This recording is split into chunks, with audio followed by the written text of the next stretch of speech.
Bien o no, bienvenida y bienvenido a Historias Invisibles. Hoy estoy con María Pía Falla. Hola María, ¿cómo estás? Hola, bien, Andrew, gracias. Y es una invitada que quiero mucho, la quiero mucho desde hace muchísimos años, porque María tiene una vida increíble, espectacular, maravillosa. Y para que empecemos a hablar de María y yo éramos muy amigos en la universidad, muy, muy amigos. Estudiamos ingeniería electrónica, pero no éramos amigos por la carrera. Éramos amigos porque María era la capitana del equipo de voleibol y yo era el capitán del equipo de voleibol de los hombres, ¿no? Entonces éramos los más obsesionados con el voleibol en la universidad. María Pía era mucho más pila que yo, definitivamente. Más pila y más inteligente que yo, definitivamente. Eh, y nos unía el voleibol. Eso era lo que nos unía. Jugábamos demasiado voleibol toda la universidad.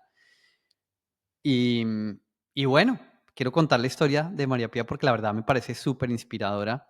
Y qué bueno tenerte aquí, María. Y quiero que empecemos por eso, por la universidad. O sea, ¿tú cómo escoges estudiar una carrera como ingeniería electrónica en la que, y no hay que decir, mucho hay que decirlo como es, una carrera en la que el 80 o 90% de la gente eran hombres, ¿no es cierto? Y terminas en la Escuela Colombiana de Ingeniería estudiando esa carrera. ¿Y por qué terminas ahí? Por ¿Cómo pasó todo eso? Pues son como varias cosas, pero primero, Mm, Andrew, mil gracias. mm, Yo también te quiero muchísimo, nos conocimos en mm, la U. También tu mamá me dio mis primeras clases no, mis segundas clases de mm. cálculo y fue una experiencia muy chévere, una profesora increíble. Entonces como que nos conectamos por varios lados. Lo de la ingeniería electrónica es una pregunta súper interesante. Inicialmente, en realidad, a mí me surgió por ver televisión. Yo veía, pues, como todos, veíamos programas de televisión y hubo dos factores. Uno, esta serie que se llama MacGyver, que la vimos nosotros cuando chiquitos y a mí el tipo me parecía un berraco y yo decía, increíble ser como él, poder hacer todo lo que él hace. Y además mi papá trabajaba en una empresa que vendía computadores desde o sea, desde que nosotros estábamos muy chiquitos. Entonces yo desde cuarto de primaria tuve un computador en la casa. Y pues eso me abrió la posibilidad como a contemplar eso y a tener acceso. Y entonces, pues eso fue, digamos que la decisión en ese momento, cuando salí de la universidad. Después, muchos años después, me he puesto a pensar muchísimo en qué me llevó a estudiar ingeniería electrónica. Y yo vengo de una familia de 4 hijos y soy la única mujer. Tengo 3 hermanos. Y me he dado cuenta que siempre he tenido como una rivalidad. Mis hermanos no hacia mí. Eso es mío, mío 100%. Yo he tenido como un tema de tengo que ser igual a los hombres, o sea, mínimo todo lo que hagan mis hermanos y más. Y de pronto eso también me empujó un poco a elegir una carrera pues muy masculina, se puede decir. Sí. Y hablando de tu familia, precisamente una cosa que a mí siempre me llamó mucho la atención y que admiro mucho de tu familia es que a mí todos en tu familia me parecen extremadamente inteligentes, ¿no? O sea, son tus hermanos, Juan, Pedro y Newen, o sea, me parecen súper, súper inteligentes. Una conversación con tus hermanos y contigo o en tu familia en general siempre era como más elevada de lo normal, ¿no? Y eso me parecía súper, súper bacano. Y entonces en la universidad, María, había una cosa, un par de cosas que me gustaría hablar y es, uno, precisamente, cómo llegas tú o cómo enfrentas tú, porque nosotros estudiábamos en una universidad en la que muchos profesores venían de la Universidad Nacional, como esos profesores ya retirados y jubilados de la Universidad Nacional, son profesores de la Escuela Colombiana de Ingeniería y son profesores súper machistas, así de simple. Eran profesores machistas, eran profesores que creían que las mujeres eran brutas, que las mujeres no servían para la ingeniería. Seguramente algunos no. Había otros profesores como mi mamá, que eran maravillosas profesoras, pero esos profesores hombres que venían de la Universidad Nacional, la verdad es que las mujeres les hacían pasar un mal rato y a ti te tocó un par de profesores, lo recuerdo, que te decían, usted no va a pasar, ¿no? Y sacabas 5 en el parcial. ¿Cómo fue ese proceso de enfrentarte a ese machismo de la universidad? Sí. Pues fue duro porque yo en mi casa siempre recibí muchísimo apoyo de mi papá, ¿no? Para todo lo que quisiera. Entonces, digamos que era algo que yo no conocía, y menos del colegio, porque estoy en un colegio en el que también no se veía mucho el machismo. Se veía mucho el machismo en la parte religiosa, pero digamos que en la parte de tareas, hacer proyectos, ejecutar ideas, para nada. Éramos todos iguales. Entonces, en la universidad sí me dio durísimo que un par de profesores, que no vamos a nombrarlos, fueran tan machistas, o sea, supremamente machistas, hasta el punto que a mí me tocaba, pues yo siempre he sido una estudiante, sí, o sea, te doy la razón, yo me considero una persona, pues que puede lograr mucho con cierta inteligencia, pero nunca he sido la mejor estudiante de nada. Porque pues no me gusta tanto estudiar, me gusta ir a clase, para escuchar y entender lo que está en la clase y listo. Pero con estos profesores realmente me tocaba sentarme a estudiar porque sabía que si cometía un error chiquitico, chiquitico, chiquitico, me lo iban a contar como por cinco. Y uno en particular calificaba diferente a todo el mundo, depende de quién fuera. Y era súper injusto, pero no había manera real de, pues, de hacer nada. Y una ocasión le dije a un amigo, oye, a ti te quitaron un punto y a mí me quitaron 3 puntos por el mismo error. Préstame tu examen para que nos igualen. Y dijo, pues me va a bajar a mí más, ¿sí? Y pues claro, entonces pues no había mucho que hacer, sino estudiar y no cometer ni un error. Este profe también hacía muchos comentarios, o sea, no era solo contra las mujeres, sino también contra los hombres que tuvieran pelo largo o cualquier cosa que no fuera para él, pues el modelo masculino aceptado, era terrible. Eso es un tema que yo he venido trabajando toda la vida en la carrera, porque después cuando salgo a trabajar como ingeniera, pues se presenta algo similar, especialmente en Colombia. Y tuve una experiencia muy fuerte con un señor en Barranca Bermeja cuando trabajé en la refinería de Ecopetrol, que fue durísimo. Yo estaba a punto de renunciar, yo estaba a punto de renunciar porque es que me trataba muy mal. Dos amigos míos, o sea, mi hermano Pedro y una amiga me dijeron, no, no renuncies porque si la vida te está poniendo esto en este momento, es para que aprendas algo.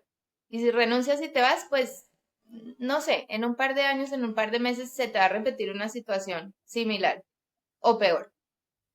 Y yo dije, bueno, no, entonces ya listo, hagámosle de una vez lo que tenga que aprender, hagámosle de una vez. Y aprendí un montón de cosas, pues aprendí a comunicarme con él de otra manera, aprendí a que si yo quería que se hiciera algo de cierta manera, no podía ser idea mía, tenía que ser idea de él. Entonces aprendí a poder comunicarme para que él al final de la conversación dijera, "Ah, bueno, listo, hagámoslo así", y creyera que fuera su idea, lo cual es una herramienta súper útil en la vida. O sea, uno como decir, listo, no, llevamos la conversación por el camino que quisimos y el tipo estuvo de acuerdo, pero si hubiera sido mi idea inicialmente, era un no rotundo para todo. Entonces estuvo chévere. Y después yo me fui para Alemania y trabajé en Alemania también. Y en Alemania me di cuenta que ese machismo es mucho más chiquito. Es decir, casi que no existe. Yo diría que no existe. O yo no sé si yo en mí desarrollé una seguridad en la que ni siquiera percibo si hay machismo o no. O si hay, pues yo no me lo tomo en personal y yo simplemente estoy haciendo lo que estoy haciendo y sigo.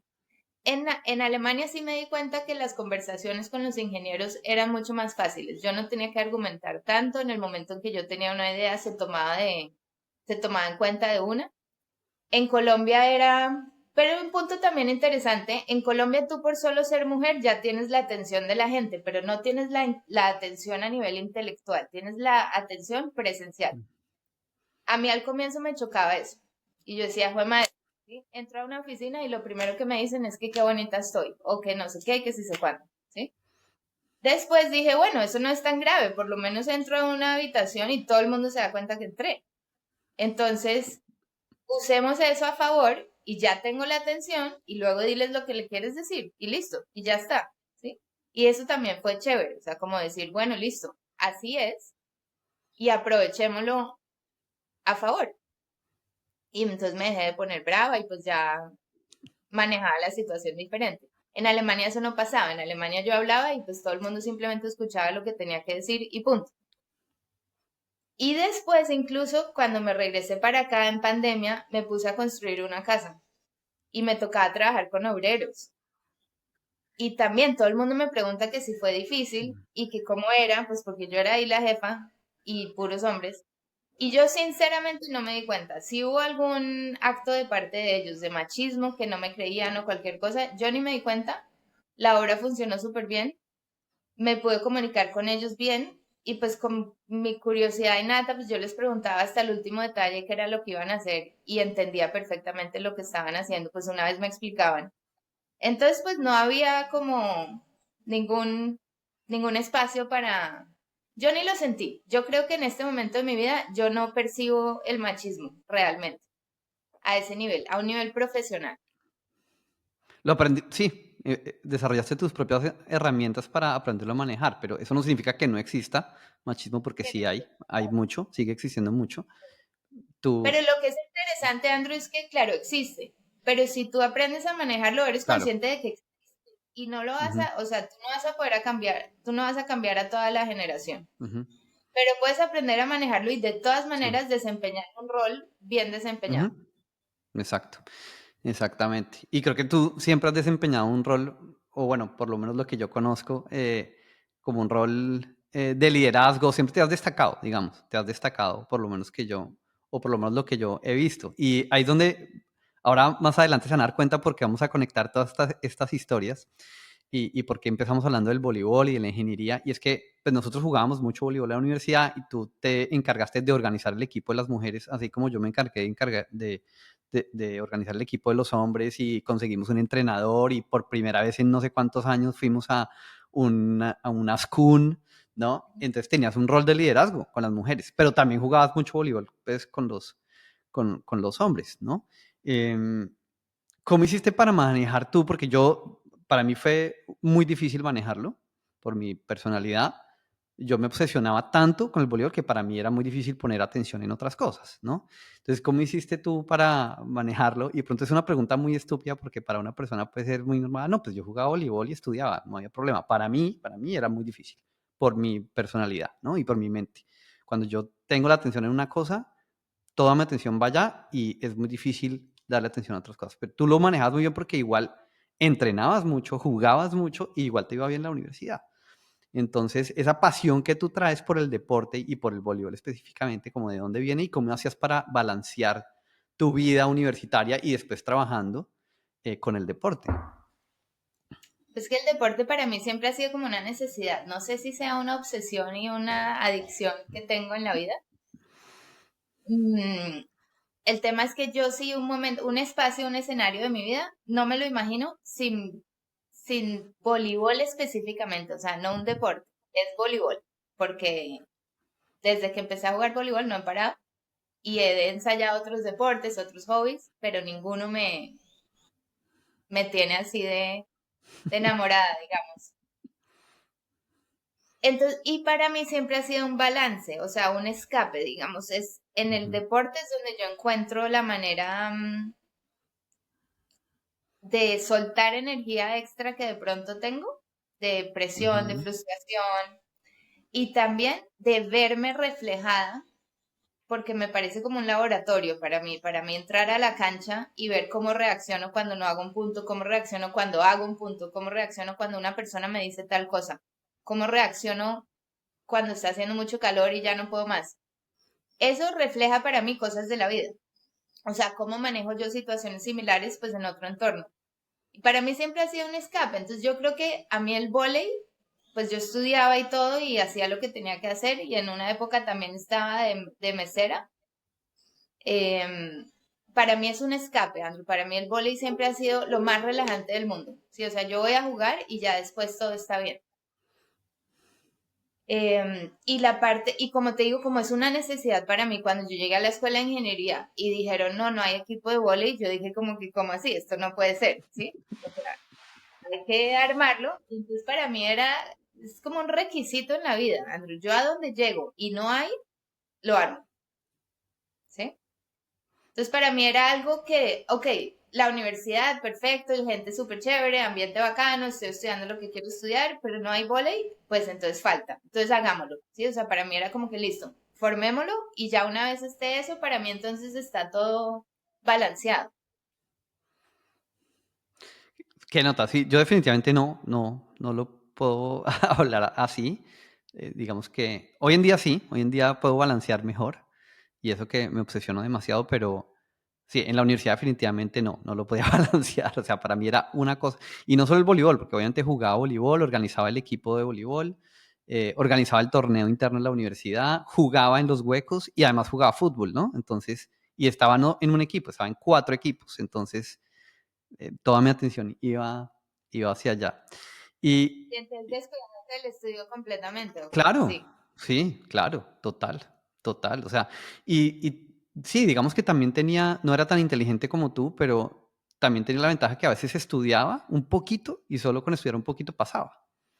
Entonces, no, eso me dejó avanzar mucho en la Tú te universidad. das mucho palo, que dices que no eres inteligente. No, digamos que en ese momento era como eh, una inteligencia, o podemos decir inteligencia emocional en ese momento de la vida, ¿no? De pronto hoy en día es diferente. Pero yo estudiaba y sacaba, no sacaba 5, pero sacaba 3, o si 3, 5 o 4, ¿no? Y pasaba con estudiar un poquito, un poquitico nada más, Sí, ya, lograba pasar. ¿No es cierto? Lograba pasar y por eso avancé tanto en la universidad, porque estudiaba me la pasaba jugando voleibol y llegaba, bueno, voy a estudiar esto y preciso, eso era lo que salía en el examen y me sacaba 4 en el parcial y pasaba, ¿no? Entonces era, también contaba, tenía mucha suerte, ¿no? Em, y María, bueno, entonces tú empiezas a trabajar en ingeniería y te dedicaste por muchos años a la ingeniería y además una cosa que me parece muy chévere tuya es que has tenido unos trabajos raros, diferentes a los de todo el mundo dentro de la misma ingeniería, ¿no? Como por ejemplo el que tuviste en Barranca, ¿no? Y después te vas a Alemania y trabajas, ahora me corriges porfa, pero era un trabajo como con turbinas o algo así, no sé dónde era, y después tienes un trabajo que era en un barco, ¿no? O sea, trabajando en un barco literalmente, pero en ingeniería específicamente. ¿Por qué crees que la vida te ha llevado o has sido tú la que has cogido como esos trabajos diferentes a los del resto del mundo? ¿Y cómo eran un poquito esos trabajos?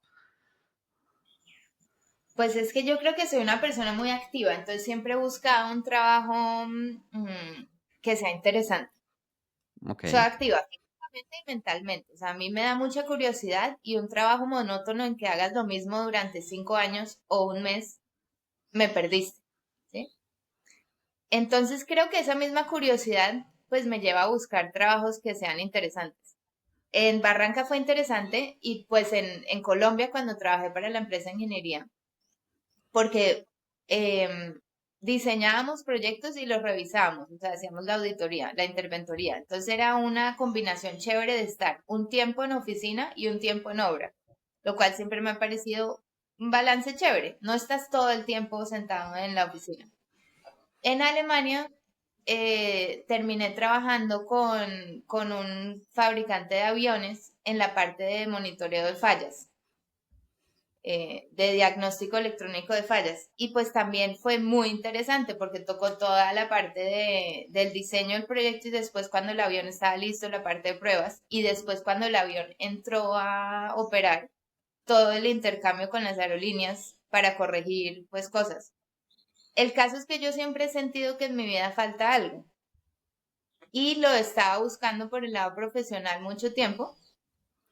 Entonces como que ningún trabajo me llenaba y yo decía, no, me falta algo, vamos a seguir buscando. Y terminé trabajando para un instituto de investigación del Polo Norte y del Polo Sur, que fue donde trabajé en los barcos.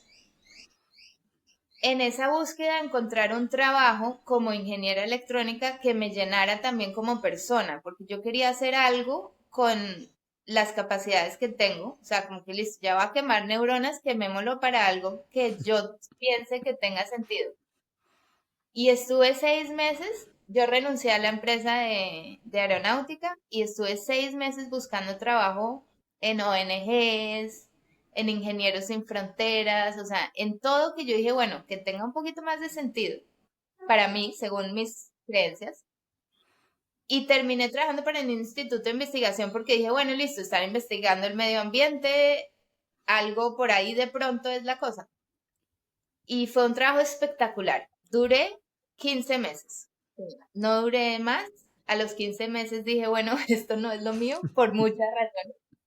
Pero fue un trabajo espectacular porque terminé en unos sitios divinos trabajando. O sea, por ejemplo, en los fiordos de Noruega, ¿sí? Que son espectaculares. Me tocó ir varias veces en diferentes épocas del año y estás en la mitad del fiordo viendo las montañas de diferentes colores según la época del año y estás trabajando, ¿sí? O sea, en la mitad de la naturaleza, una cosa espectacular. Y yo era la encargada de mantener los equipos de medición de los científicos. Entonces, pues de que operen y en el momento en que se dañan tenía que arreglarlos.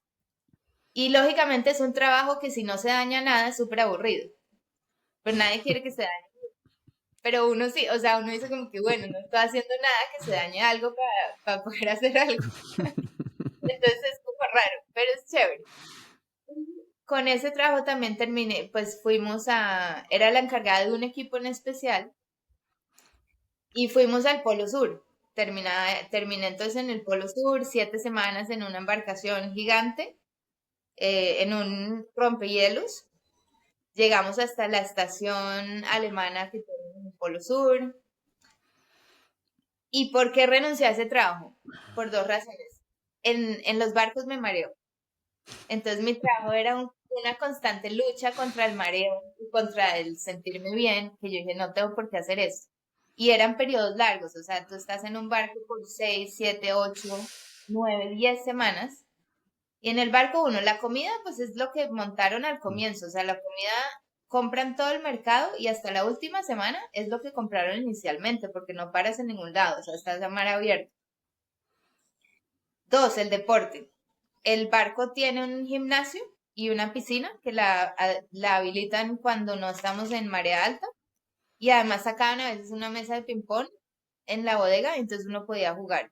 Pero de todas maneras, como que mis prácticas normales, que son alimentarme muy bien y cuidar a mi cuerpo, eran cosas que yo no podía hacer. Además de que estás en un estrés constante por la maquinaria del barco, tú estás durante todo el tiempo que estás en el barco bajo las vibraciones y los sonidos de todas las máquinas del barco, que tú te acostumbras y ya es como ruido blanco en el fondo, pero eso es todo el tiempo.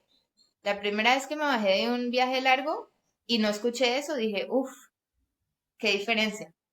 Entonces consideré que no era un ambiente al que me quería someter, la verdad, a largo plazo.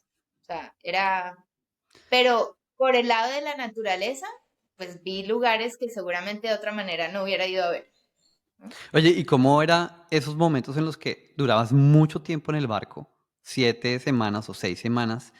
O sea, ¿qué pasaba en tu mente? ¿Qué pasaba, con el aburrimiento? ¿Qué pasaba con la rutina todos los días lo mismo? Y, pues, no podías No, ir a un restaurante, no podías ir a ningún sitio, estabas ahí en el barco. ¿Qué pasaba con tu mente? ¿Cómo era esa no, parte? hay cosas para hacer y pues como me conoces Mm, y has mm, descrito, pues yo me invento vainas para hacer, ¿no? mm, Entonces yo en esos viajes llevaba un montón de juegos y hacíamos noches de juegos y también la gente de los barcos se inventa cosas porque sabe que mm, mentalmente es algo pesado. Estás con las mm, mismas personas durante un periodo prolongado. Entonces también ellos inventan actividades, ¿no? ujú. Y estás trabajando todo el tiempo, o sea, la verdad, no descansas. No hay domingos, no hay Claro. lunes festivos, no es nada. Tú estás 10 semanas y las 10 semanas trabajaste todos los días. Entonces, pues no, o sea, cuando uno quiere descansar, pues va y duerme y se inventa cosas. Entonces jugábamos muchísimo juegos de mesa em, y cosas pendejas, o sea, vainas, se inventa uno cositas y listo. Y además, pues estás viendo el paisaje.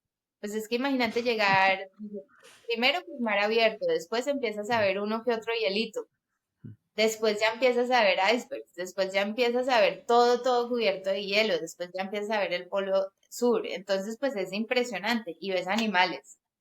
Entonces, entre todo y todo, y además está la vida, ¿no? Tu interrelación con la gente.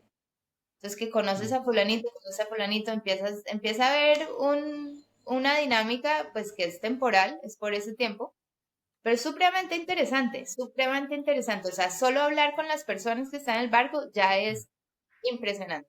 Hablar con tú tienes la mitad del equipo científico al que yo asisto y la mitad son operarios del barco que, pues, que lo mantienen y hacen que funcione. y pues la vida de ellos ha sido toda la vida en esos barcos por periodos prolongados y hablar con ellos súper interesante de ellos, qué piensan de la vida y cómo la ven y cómo se sienten, ¿no? Entonces, pues por ese sentido es súper chévere, es muy chévere, ¿Qué una nos da eso? experiencia. Aquí, mira que aquí en Dinamarca, ahora que estoy viviendo en Dinamarca, ya estoy a pronto a regresar a Colombia, pero aquí en Dinamarca, al igual, no es tan grave como en Noruega, pero la falta de luz en el invierno, pues es muy alta. O sea, los días son muy cortos. A las 9 de la mañana está oscuro. O sea, a las 9 de la mañana está saliendo, está amaneciendo. Y a las 3 de la tarde está empezando a oscurecer. 3:30 ya está completamente oscuro. Eso es una cosa que nosotros los latinos pues no entendemos. Es muy difícil de procesar porque uno tiene luz 12 horas al día toda su vida, ¿no? Entonces, cuando uno llega acá y se empieza a ir el sol y se empieza a ir el sol, pues uno sí se empieza a sentir diferente. Y cuando dicen, no, es que el clima no debería afectar tu estado de ánimo, sí afecta. Definitivamente sí afecta no tener luz.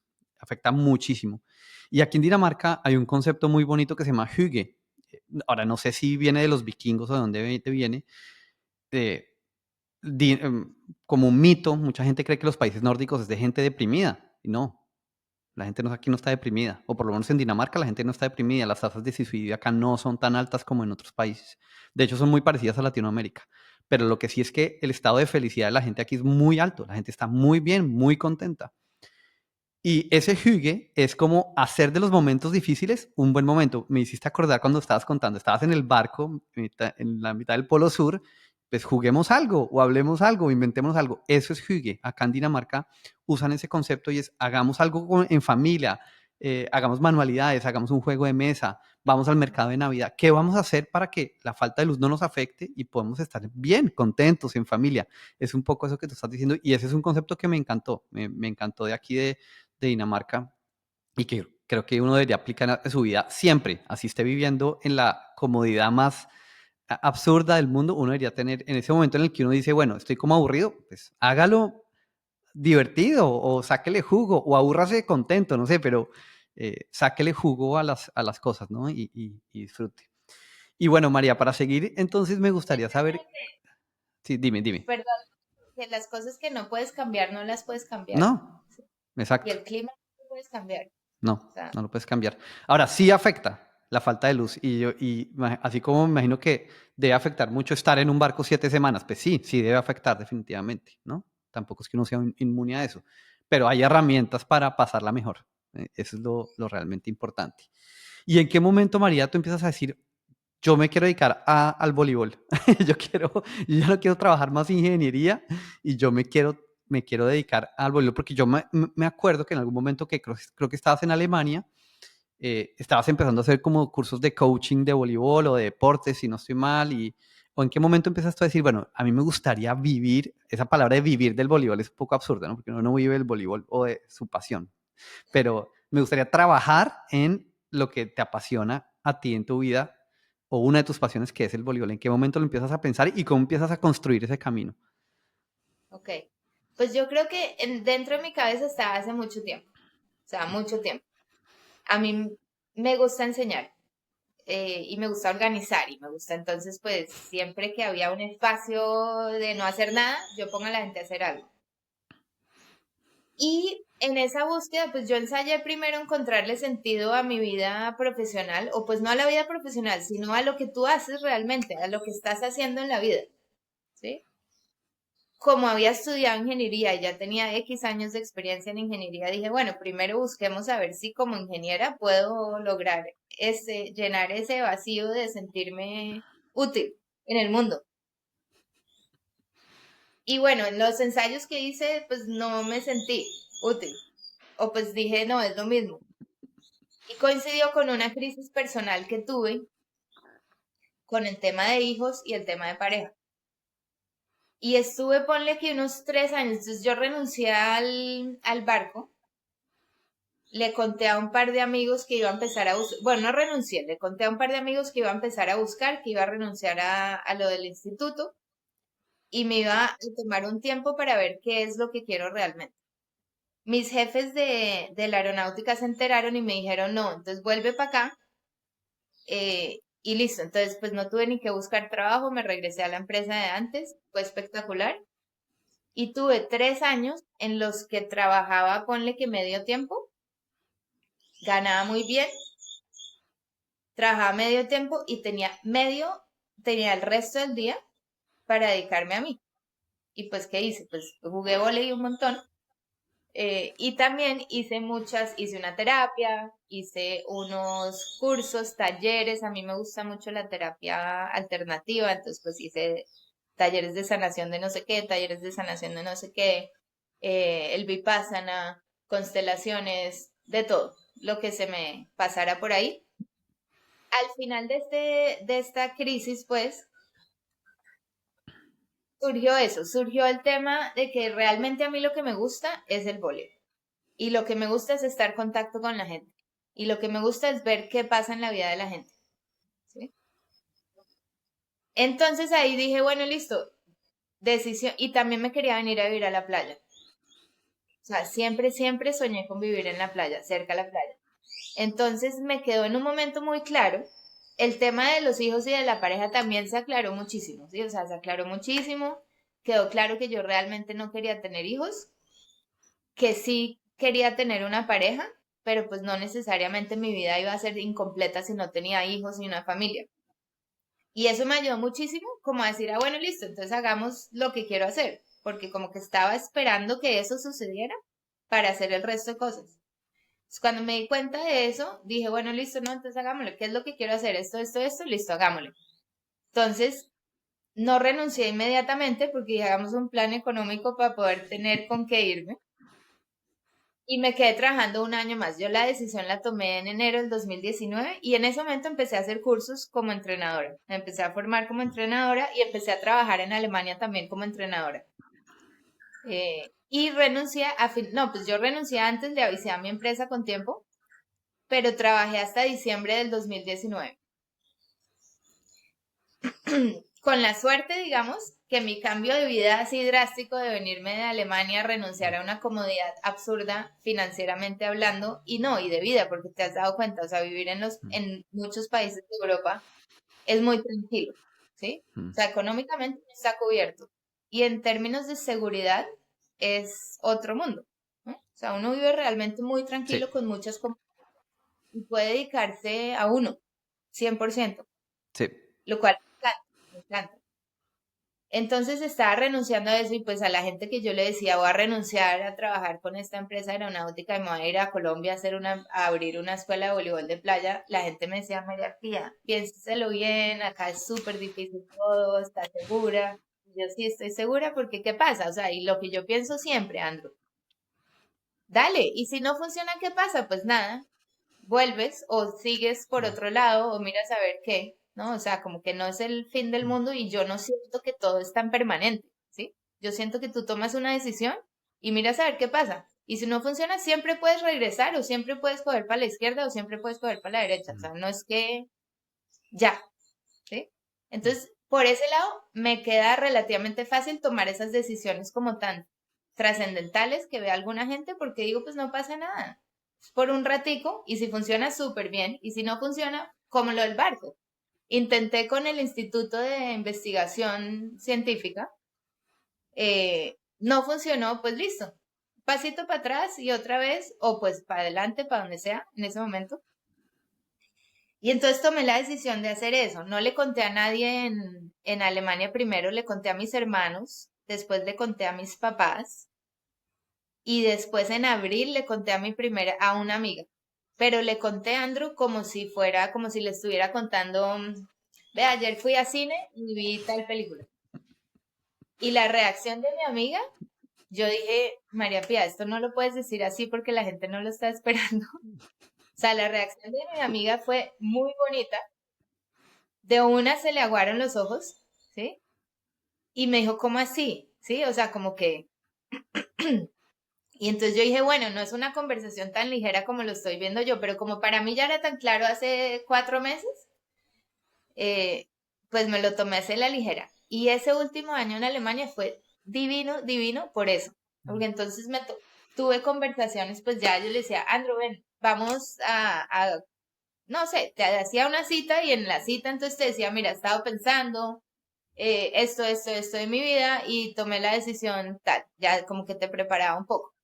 Y fueron conversaciones espectaculares, súper lindas. La cantidad de amor que recibí de la gente fue impresionante. Yo sentía que en Alemania estaba un poco sola en algunos momentos y en ese último año me di cuenta que en absoluto, o sea, en absoluto estaba sola y es más, tengo una red de apoyo y de amigos en Alemania que todavía conservo, que es impresionante. La valoro muchísimo y me da mucha fuerza, la verdad. El solo hecho, así las personas no estén ahí, tú saber que hay gente que te apoya tanto, da mucha fuerza. Y acá en Santa Marta, bueno, entonces decidí venirme para acá y elegí Santa Marta porque pues es una de las únicas dos ciudades en Colombia que tiene playa realmente, el resto son como muy chiquitas. Y está cerca del Parque Nacional Tayrona, que es uno de mis sitios favoritos en el mundo. Y está cerca de las montañas. Entonces dije, bueno, Santa Marta, me vine para acá, coincidió con pandemia. O sea, que cuando estaba pasando muchas cosas, para mucha gente la pandemia la cogió súper de sorpresa. Para mí, como estaba en mitad de un cambio muy grande, pues no me afectó tanto, ¿no? O sea, como que igual yo estaba en un cambio, no había comenzado nada, estaba terminando otra cosa, y me dio la oportunidad de pasar un buen rato con mi familia, que hacía rato no pasaba tanto tiempo seguido con ellos. Entonces fue súper chévere. Y cuando se reactivaron las cosas, me vine para Santa Marta a conocer Santa Marta. Yo sí había venido de turista, pero nunca había vivido acá. A conocerla con otros ojos. Y el plan era quedarme 3 meses y decidir si sí o no. Y la verdad es que la decisión la tomé al mes y medio. O sea, al mes y medio yo dije sí, esto es. Y a los 2 meses ya estaba dando mi primera clase de voliplaya. Y ya llevo 4 años acá. Y una de las cosas que más valoro, Andrew, es eso. Aquí también he construido una red de amigos y de apoyo que es impresionante. Nivel de solidaridad y de apoyo que yo siento de este grupo de personas es impresionante. Y ahora soy capaz de verlo en el momento, porque en Alemania no fui capaz de verlo en el momento, ¿sí? Sino al final. Y eso me ayudó a aprender que en realidad está ahí, ¿no? Y una cosa que sucede es que uno no habla uno no lo dice, ¿no? Entonces, pues la gente no lee los pensamientos. Pero en el momento que uno expresa que tiene una necesidad, es Mm. increíble la cantidad de gente que está ahí para ayudarte y para apoyarte. Entonces eso se ha mejorado mucho en mi vida, o sea, se ha enriquecido un montón, yo ya soy capaz de pedir ayuda y de mostrar cuando no me va bien, cuando no estoy bien, lo muestro y la gente se da cuenta, y si estoy triste, estoy triste, y si estoy brava, pues sí, no hay manera que no se me note. Se me nota. Pero entonces eso es chévere. Y eso es una de las cosas que más valoro. Yo venía a enseñar vóley, Andrew, y como a decir, bueno, listo, vamos a motivar a la gente acá a jugar. Y lo he hecho. Y es una parte muy importante y ha sido un trabajo muy fructífero. Pero esa parte de cosas blandas que pasan alrededor de tener un club y de que la gente venga a entrenar, la interacción con los papás, la interacción con los niños, la interacción con los esposos y esposas de los que entrenan eh, lo que se transforma la vida de ellos con el deporte y con el pertenecer a un club. Pues eso realmente es lo que me da mi gasolina para seguir, ¿no? No es el tener al mejor jugador de Santa Marta ni estar pensando en que también es parte de mí, pero digamos lo que más fuerza me da es sí, lo humano del club. Hay una frase que a mí no me gusta, me gustaba antes, pero ya no. Es como uno tiene que seguir su pasión, ¿no? Yo creo que es un pésimo consejo, mm, porque a menos que tú, digamos, voy a dedicarme al voleibol y a menos que tú vayas específicamente a jugar voleibol, ¿no? Específicamente solo a eso. Ahora, eso también trae un sacrificio. O sea, si uno quiere ser jugador de voleibol profesional, pues tiene que vivir como un jugador profesional, ¿no? Comer así, entrenar así, o sea, tiene un sacrificio grandísimo.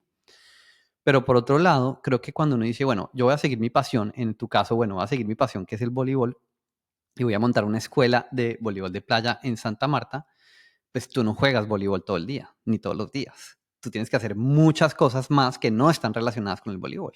Y es conseguir alumnos, organizar la cancha en la playa, pedir el permiso para que te dejen poner la playa, la cancha, no sé, hacer 1000 cosas administrativas, hay que pagar impuestos, hay que hacer facturas, hay que hacer recibos, hay que cobrarle a la gente. Entonces, a la hora de la verdad, sí estás trabajando en tu pasión, pero, pero no, porque estás haciendo es un negocio. O sea, es decir, tú podrías montar un negocio de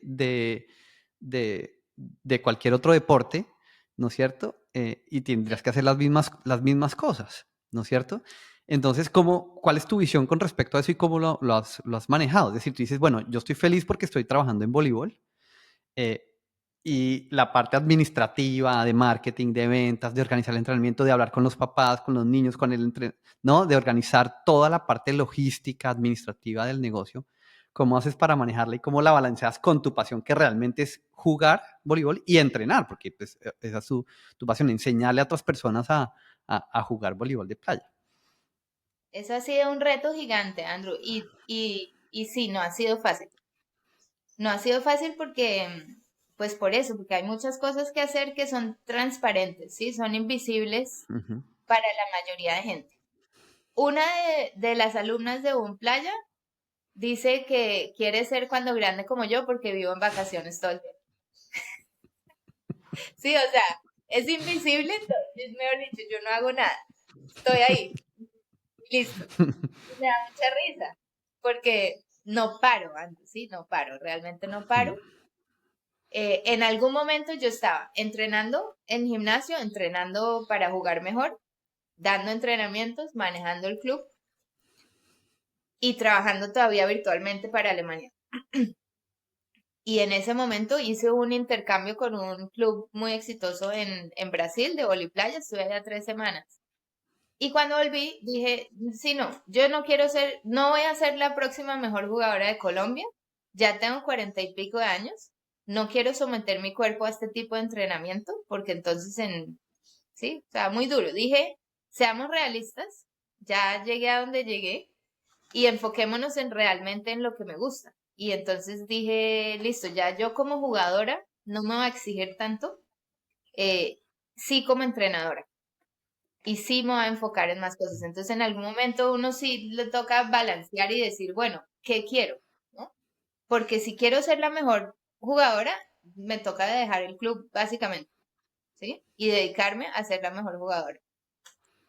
Entonces, eso fue una decisión, esa decisión la tomé hace 3 años. Eso fue rápido. Eso fue en el primer año, se tomó esa decisión. El año pasado estuve muy involucrada con el tema de niños. Mi club empezó principalmente con adultos. Y en el segundo año le metí mucho el énfasis a los niños. Y en el tercer año nos fue súper bien. Muchos niños. Y eso requiere mucho más trabajo. Todos necesitamos acompañamiento emocional y mental en el deporte. Y pienso que los niños un poquito más, con más detención, ¿sí? O sea, que la gente esté realmente más atenta. Porque cuando tú pierdes un partido a los 10 años o a los 12 años es diferente a cuando lo pierdes cuando tienes 30, ¿sí? O 40, que es una persona que trabaja, va a entrenar de vez en cuando, compite en algunos torneos. Claro, a nadie le gusta perder, no conoció la primera persona, hay gente que no le importa, pero realmente a nadie le gusta.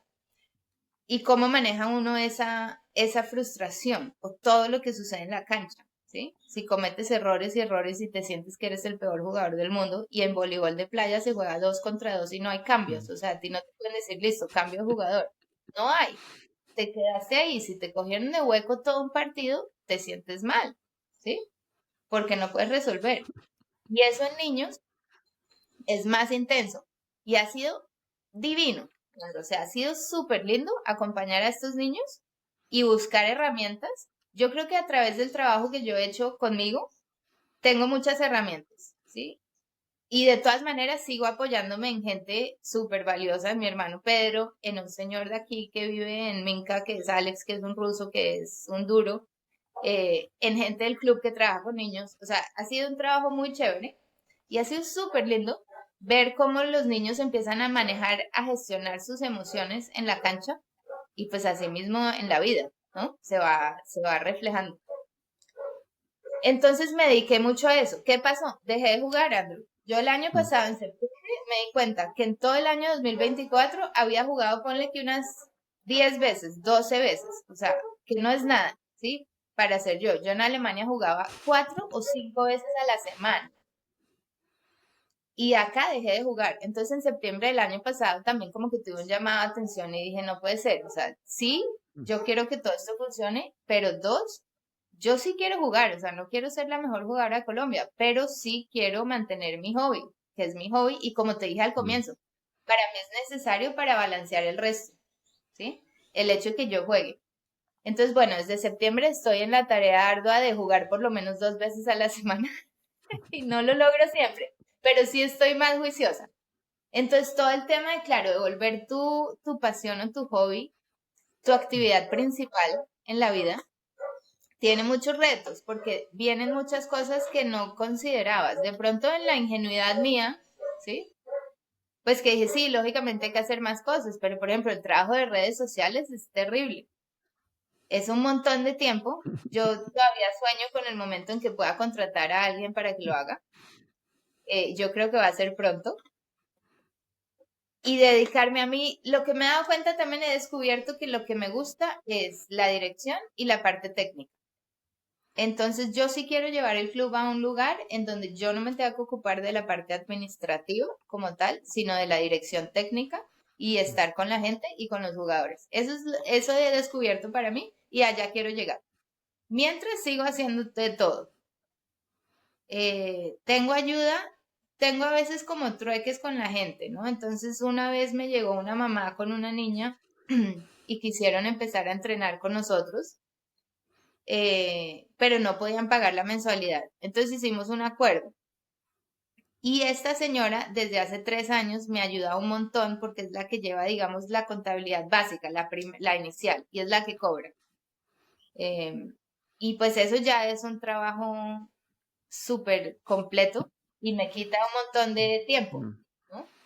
Entonces, por ese lado estoy súper agradecida y ahí voy, o sea, sí hay que encontrar la manera, Andrew. Yo creo que es importante identificar de todas esas cosas que hay que hacer, qué quieres hacer realmente, o sea, las haces mientras haya que hacerlas.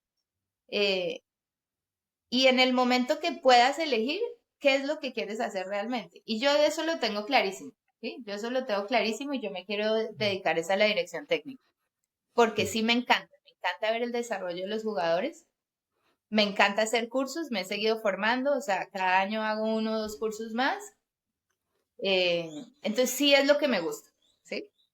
Sí es lo que me gusta, pero sí, toca encontrar ahí un balance y no es tan sencillo. Sí, yo creo que ahí es como una diferenciación entre la pasión y el propósito. Creo que son dos cosas diferentes definitivamente. A mí me apasiona mucho montar en bicicleta, a mí me apasiona mucho, o me apasionaba en una época mucho tocar guitarra, no sé. Pero esos son cosas que me dan mucho placer, ¿no es cierto? Pero no son mi propósito, es decir, el propósito no es algo que uno hace, yo no creo que sea algo que uno hace. Y con lo que tú estás diciendo, veo muy reflejado en ti ese propósito de compartir con otras personas, ayudarles, porque bien o mal eso era lo que tú hacías en la universidad con el equipo de voleibol. Tú eras la que organizaba el equipo, la que las organizaba todas y te ponías de mal genio cuando no llegaban al partido o cuando no iban a entrenar, ¿no? Pero porque tienes ese propósito de servir, ¿no? Y de organizar y de que la gente funcione bien y que los equipos funcionen bien y consigamos un entrenador, ¿no? Y después consigamos otro mejor entrenador y después tuvimos un súper entrenador de voleibol, ¿no? Que nos puso en un nivel súper chévere y eso lo lograste con tu propósito, que tu propósito no es jugar voleibol. Pues, ¿a quién le sirve que tú juegues voleibol? A nadie, solo a ti. Es un placer que tú tienes en la vida. Pero el propósito que tú tienes de servirle a los demás para que sean mejores, ese sí es un propósito. Ahora, lo haces a través de tu pasión, que es el voleibol, ¿no es cierto? Eh, pero lo podrías hacer con cualquier otra cosa, ¿no? Pero más chévere aún que se haga con la pasión. Pero sí es una pregunta que creo que cuando la gente dice, a mí me gustaría dedicarme a tal cosa, piénselo bien porque realmente, sí, porque realmente le va a tocar hacer muchas cosas que no le gusta hacer, ¿no? A la gente que le gusta el fútbol, no, entonces voy a organizar campeonatos de fútbol. Eso no es jugar fútbol, es organizar campeonatos de fútbol. Son dos cosas completamente diferentes. y organizar un torneo es muy difícil, ¿no? O cualquier otra cosa. Yo, por ejemplo, era muy aficionado a la música y tocaba guitarra y guitarra eléctrica, me encantaba. Entonces dije, y bueno, y sabía de marketing digital, entonces monté un e-commerce de instrumentos musicales. Yo no tocaba guitarra, o sea, yo antes de tener el e-commerce de instrumentos musicales, yo tocaba 3 horas diarias de guitarra. Me llegaba de mi trabajo y me sentaba a tocar guitarra y tocaba 3 horas y estudiaba estudiaba teoría y música y todo. Apenas empecé a montar, apenas monté el e-commerce de instrumentos musicales, dejé de tocar guitarra. Me pasó un poco porque tenía que hacer tantas cosas que no tenía tiempo para tocar guitarra. Entonces, claro, a mí sí me gustaba vender instrumentos porque es algo que me gusta, ¿no? Que yo conozco, lo hacía con mucha pasión, pero no estaba tocando guitarra, que era lo que a mí realmente me gustaba, ¿no? Y entonces, cuando alguien me dice a mí, oiga, es que yo me quiero dedicar a tal cosa, piénselo bien, porque usted sí va a hacer eso o va a terminar haciendo otra cosa. No, es que a mí me apasiona el ciclismo. Bueno, ¿qué quiero hacer? Voy a montar una tienda. Vender bicicletas es muy diferente a montar bicicleta. O organizar, voy a llevar europeos a montar bicicleta a Colombia, ¿no? Son dos, seguramente va a terminar montando con ellos allá, pero tiene que estar pendiente de que coman, de que no les roben la bicicleta, de que se vayan por el camino que es, de que nadie se pinche, que nadie se caiga, de que tengan el seguro médico. O sea, son dos cosas completamente diferentes y me parece súper chévere lo que dijiste porque sí veo reflejado tu propósito o desde que yo te conozco, como de estar con la gente y que la gente esté bien y que las cosas funcionen, porque ese creería yo, y puedo estar equivocado, pero es mucho más alineado a tu propósito y qué chévere que haya sido a través de la herramienta del voleibol, ¿no? Es que sí, como que se facilita porque es algo que me apasiona. Y bonito también, Andrew, es ver gente que nunca ha jugado y tiene 20 y pico años, 30 y pico años, 40 y pico años, o sea, ya adultos, y empieza a jugar y le empieza a coger cariño al deporte y pues al deporte y a todo, ¿no? Porque es un ambiente muy Mm, chévere, al deporte y a la gente, porque en realidad es compartir. O sea, obviamente te quieres mm, exigir físicamente, pero mucha gente lo hace socialmente, porque a nuestra edad en Colombia es diferente en Europa. En Europa hay muchas actividades y mucha oferta para adultos, en todo sentido, desde bares y discotecas sí, hasta deporte, naturalmente. En Colombia hay mucho menos, ¿no? Yo en Colombia siento que uno sale de la universidad y se acabó la vida deportiva. Ahorita con el ciclismo y con el CrossFit, por ejemplo, que se practican individualmente, hay mucho más movimiento, ¿no? La gente va. Pero a nivel de deporte de equipo es reducido, es bien reducido, con excepción del fútbol, porque el fútbol sí sí, no lo... sí. Entonces, eso ha sido muy chévere también, como crear un espacio en donde la gente, como tú y yo a nuestra edad, pueda empezar a practicar un deporte y Mm, encontrar un ambiente en donde no importa que seas malo o no importa que apenas estés aprendiendo, te van a enseñar, ¿sí? Te van a enseñar y hay sí. torneos que yo los organizo para que la gente simplemente juega y se divierta y no necesariamente diga es que perdí todos los partidos, no importa, ¿sí? No importa. Entonces sí, claro, Andrew, ahora que lo mencionas, sí me parece importante como que uno sepa por qué está haciendo las cosas. Mm, No quiero decir que si uno en una fase de su vida no tiene ni idea, está perdido. No, está perfecto, porque uno a veces no tiene idea, exacto. ¿sí? Sí ayuda mucho mantenerse en una línea o mantener una actividad o un proyecto si uno sabe para qué lo está haciendo, ¿sí? ¿Y por qué? Sí. Porque uno siempre tiene retos, que no vino nadie este mes, que los entrenadores fallaron, que no me dieron los permisos, que no me dieron apoyo. O sea, siempre hay momentos que uno dice, ya, ya, no hago más, ¿sí? O sea, no vale la pena, mucho estrés, qué mamera, la gente acá hace esto siempre y no, qué pereza. Y si uno no tiene ese por qué lo estoy haciendo, para qué lo estoy haciendo, ahí llega, hasta ahí llegaste.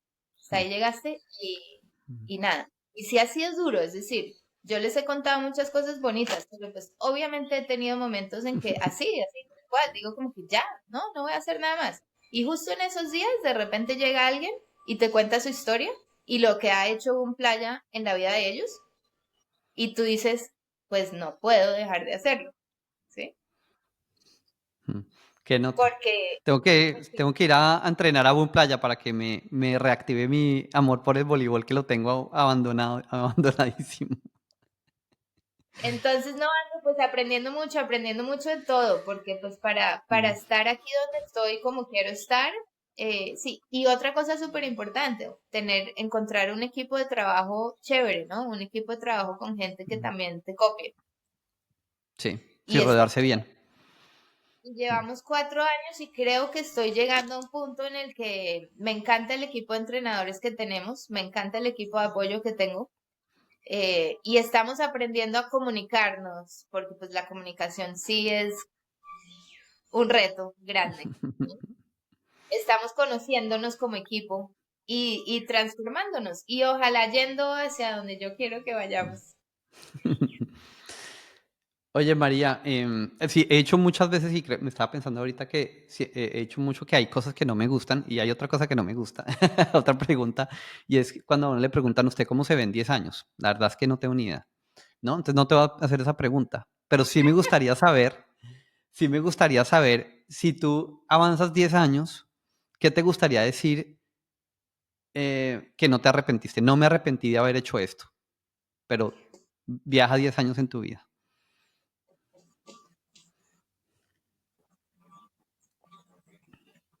Pues en general, Andrew diría, no me arrepiento de haber hecho lo que quise hacer, ¿sí? Eh, Algo en concreto, no, nada. O sea, no sé, no tengo Mm. algo que diga de aquí a 10 años tengo que haber hecho eso. Eh, yo creo que si de aquí a 10 años pase lo que pase con Boom Playa, yo digo, le metí toda, lo hice con corazón, terminó bien, terminó cerrándose, está bien, ¿sí? Creo que en este momento me arrepiento más de cosas que no he hecho que de las que he hecho. Las que he hecho y a veces la embarro.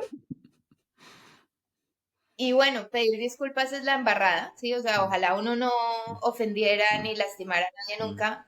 Lastimosamente sí lo hago, ¿sí? Y bueno, pido disculpas y recapacito, lo que sea. Pero más me arrepiento de lo que no hago, ¿sí? Sí. De no poner límites, de no luchar por lo que yo quiero realmente, por no tomarme tiempo para mí, por ejemplo, ¿sí? Ese tipo de cosas. Y creo que en 10 años va a ser muy similar la respuesta, ¿sí? Ah, no creo que sea algo en concreto que quiero subir el Kilimanjaro, no sé, sino, No, pero te entiendo perfecto y creo que la pregunta iba más hacia ese lado, más que a subir el Kilimanjaro, ¿no? Ya fuiste al sí. Polo Sur y al Polo Norte, no te quedan muchas cosas por, por hacer tampoco, ¿no? Oye, María, pero de verdad, bueno, gracias por haber estado acá, por haber compartido tu historia tan transparentemente. Y yo te admiro mucho, la verdad, te admiro muchísimo, te quiero muchísimo. em, Y eres un ejemplo de que uno puede hacer sus cosas, las cosas que quiere, ¿no? Me encantó que hayas compartido que hiciste un plan. Yo no soy de planear tanto, yo soy más impulsivo y digo, quiero ya, entonces renuncio, dejo todo y empiezo a hacer lo otro ya. Pero me encantó que te tomaste un año, planeaste, ¿no? Y después te fuiste para Santa Marta y lo lograste y lo estás logrando y estás haciendo una cosa increíble. Voy a dejarles las redes sociales de Boom Playa para que cuando vayan a Santa Marta pasen por Boom Playa. No tienen que saber jugar voleibol, pueden tener una clase o pueden entrar al torneo de super principiantes para papás, para mamás, para niños, para al que quieran. Entonces, eres un ejemplo de que uno puede escoger algo que quiera hacer y hacerlo, ¿no? Y arriesgarse. Y se puede planear, es importante planearlo. No cojan mi ejemplo de hacerlo todo tan impulsivamente, aunque a veces funciona también ser impulsivo, depende del caso. Entonces, nada, de verdad, gracias por haber estado en este espacio. Me encanta que hayas podido compartir tu historia, que Boom Playa siga creciendo, que cuando la gente vaya a Santa Marta te visite, juegue un rato de voleibol. Y bueno, nada, no sé si quieras decir algo para despedirte. Andrew, gracias. Y pues no, te quiero decir que esos espacios en donde uno como que piensa otra vez en lo que ha hecho en la vida, a mí me sirven un montón, ¿sí? Me sirven un Mm. montón como para, no sé, otra vez enfocarme y ver lo bueno, ver lo bonito de la vida. Y a veces me enfoco en lo malo, por eso soy tan regañona con mis entrenadores. Eh, pero es chévere como que uno recordar y encontrar todo lo bonito y todo lo útil, todo lo práctico, todo lo amoroso, todo el cariño que uno ha tenido en la vida. Entonces me gustan esos espacios. Cuando me invitaste, pues, como que me dio nervios porque dije, yo, ¿qué voy a decir? Eh, pero mil gracias, Andrew, por pensar en mí cuando, para tu blog, para tu podcast. Y muchas gracias, pues, por todo lo que has dicho, todas las cosas lindas que has dicho de mí. Es recíproco, te tengo muchísimo cariño, te quiero mucho y espero que nos veamos pronto en persona. Sí, seguramente en Santa Marta cuando regrese a Colombia vamos a ir a visitarte. Bueno, gracias a todos por haber escuchado, por haber visto este capítulo de Historias Invisibles. Los invito a que se suscriban en Spotify, en Apple Podcast, en YouTube Podcast, que compartan este episodio con personas que creen que los pueden inspirar o que lo pueden, les puede servir lo que nos contó María Pía el día de hoy. Y bueno, nos vemos en otro capítulo de Historias Invisibles. Así que, chao.